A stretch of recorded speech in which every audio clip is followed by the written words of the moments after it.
ঢাকায় বিনোদন অঙ্গনের পরিচিত মুখ ছোট পর্দার জনপ্রিয় অভিনেতা সিদ্দিকুর রহমান সিদ্দিকের নামে গুলশান থানায় 2টি মামলা হয়েছে।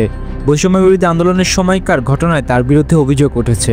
মঙ্গলবার 29 এপ্রিল সন্ধ্যায় তাকে রাজধানীর কাকরাইল এলাকা থেকে একদল যুবক মারধর করে। ঘটনার ভিডিও দ্রুত ভাইরাল হয় সোশ্যাল মিডিয়ায়। পরে পুলিশ ঘটনাস্থলে পৌঁছে সিদ্দিককে উদ্ধার করে রমনা থানায় নেয়। রমনা বিভাগের উপপুলিশ কমিশনার ডিসি মাহমুদ আলম জানান, তাকে রাতে গুলশান থানার পুলিশের কাছে হস্তান্তর করা হয়। মামলার তদন্তের অংশ হিসেবে বুধবার 30 এপ্রিল তাকে আদালতে পাঠানো হবে।